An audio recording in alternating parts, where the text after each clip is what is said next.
On a quiet night in the spring of 1942, the destroyer USS Caldwell cut through the dark Pacific like a steel shadow. The sky was moonless.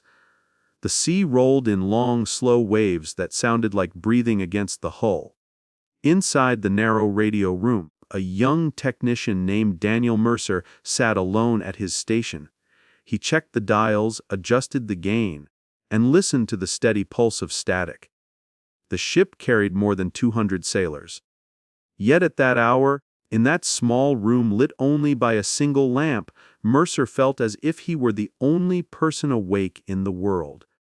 A faint signal pressed through the static. Mercer leaned closer. At first it sounded like another routine check from a nearby escort ship. Then the rhythm shifted. The pauses grew uneven. The spacing tightened. It was not a friendly call sign. It was not something that belonged to any American vessel. It was a Morse pattern used by Japanese naval units operating far across the Pacific. Mercer listened in stillness as the message repeated. The tone was thin but clear. Someone out there was calling to a submarine. Then came the detail that froze him. The signal carried a subtle signature that trained operators could recognize. Every Morse key leaves a kind of fingerprint. The timing of the taps, the length of the pauses, the pressure of the operator's hand. Mercer had learned to read those tiny details during his training. The pattern he heard now was disturbingly familiar. The spacing matched the rhythm he used on his own key. He checked the equipment again. He tested the switches. He listened for interference. The pattern remained the same. A Japanese transmission was echoing a style that felt like his own. Mercer wrote the message in the logbook with a steady hand, but beneath that calm surface his thoughts tightened into knots. If the enemy had copied his pattern, how had they done it? If the signal seemed to match his style, would others notice? He imagined officers reading the log and comparing the strokes. It made his stomach tighten. He told himself it was only coincidence. The ocean was wide. Patterns overlapped.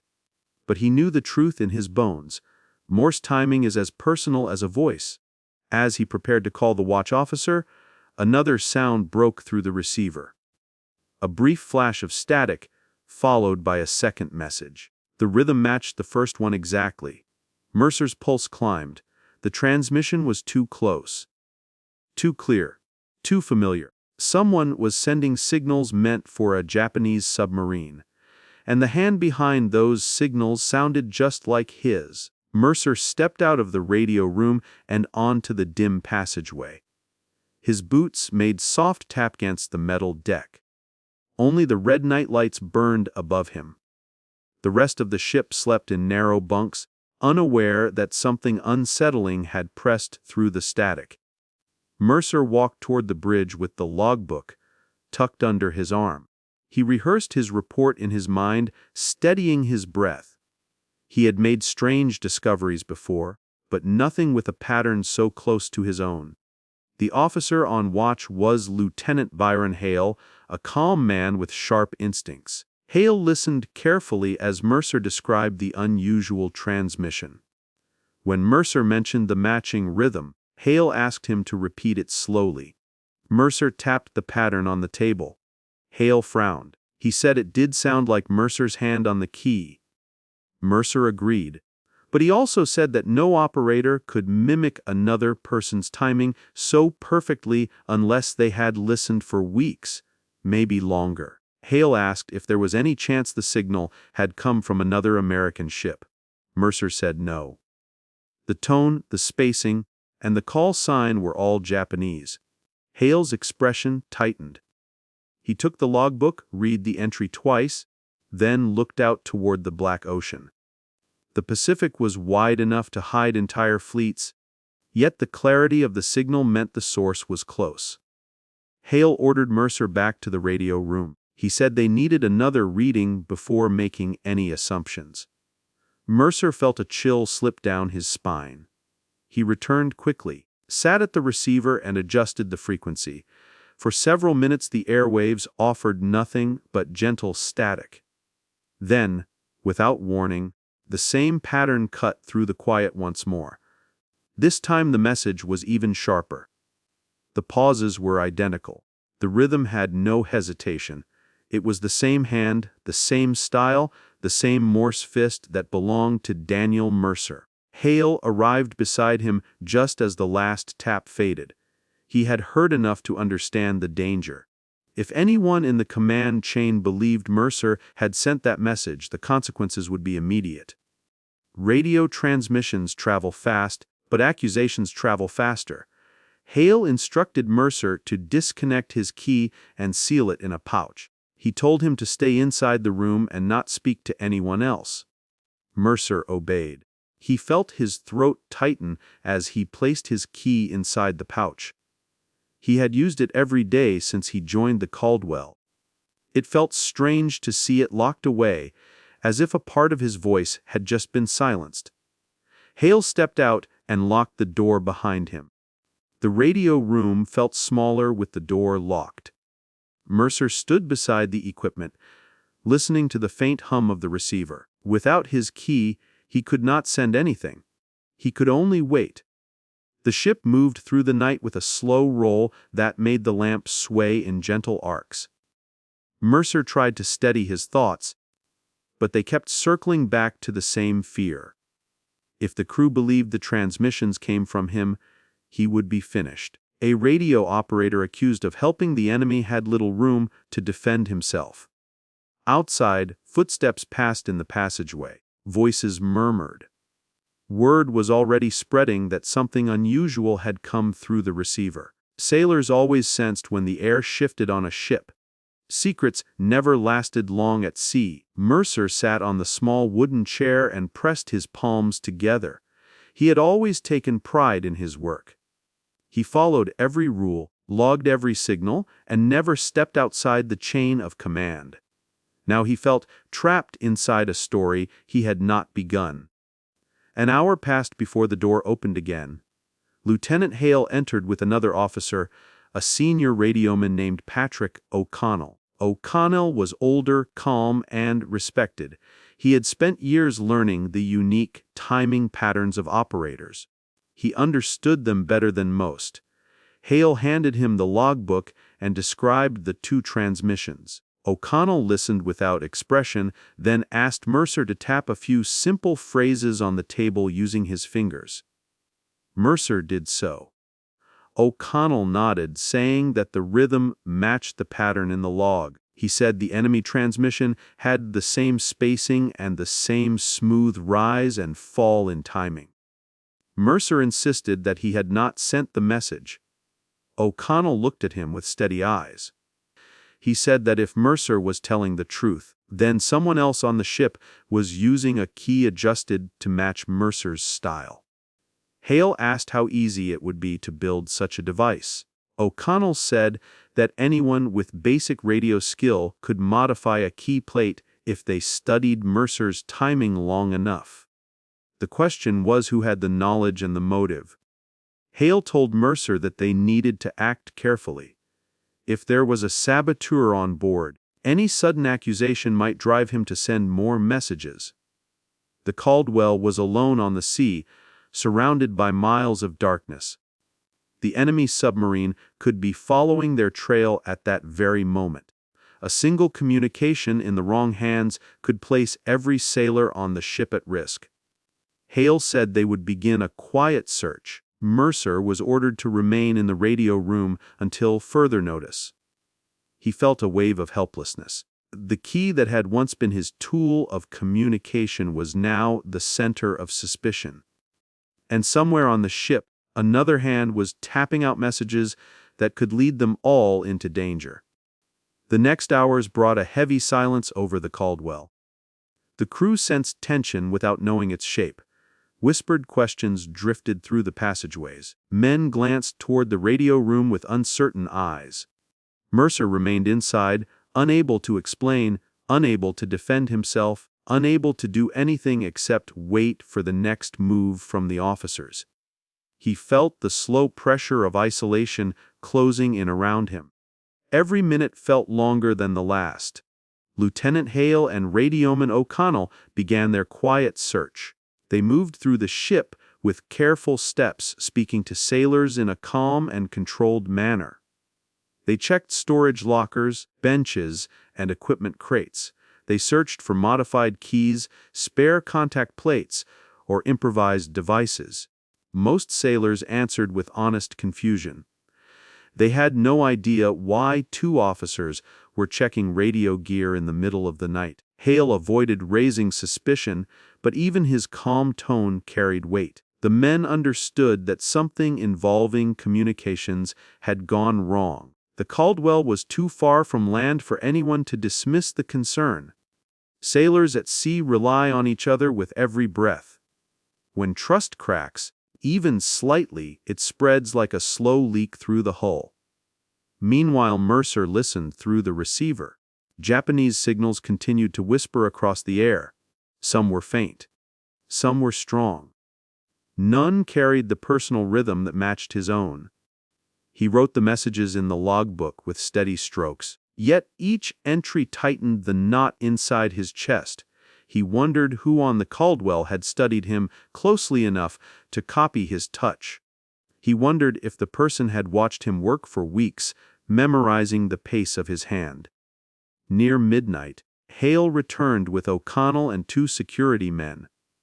Their expressions were serious. Hale said that protocol required them to inspect Mercer's bunk and locker. Mercer agreed without hesitation. He had nothing to hide. The group walked together to the crew quarters. Other sailors watched in silence as Mercer unlocked his small metal locker. Hale checked the blankets, uniforms, and notebooks. O'Connell examined Mercer's spare equipment. Nothing was unusual. Hale looked troubled. He understood that if Mercer had done nothing wrong, then the problem was far more dangerous. Someone else on the ship had both the skill and the intention to imitate him. As they left the quarters, a sharp crackle came through the nearest speaker. It was the general signal line connected to the radio room. A sailor had switched it on in panic. A new transmission was coming through. The timing was tight. The rhythm was precise. It was the same signature as before. Except Mercer was standing in front of them, far from any radio key. The moment the signal hit the speaker, the entire group froze. The taps were crisp and steady, carrying the unmistakable rhythm that had trapped Mercer under suspicion. O'Connell recognized it instantly. His eyes narrowed. The message repeated once, then faded into the background static. The ship rolled gently, but the air around them felt as tense as wire pulled too tight. Hale spoke first. His voice was low but firm. He said that this transmission proved Mercer could not be the sender. He had been away from the radio room for several minutes, under direct supervision, with no chance to touch any equipment. O'Connell agreed.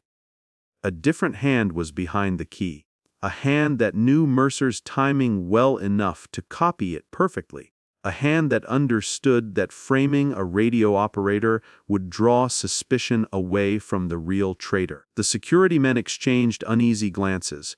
Hale wasted no time.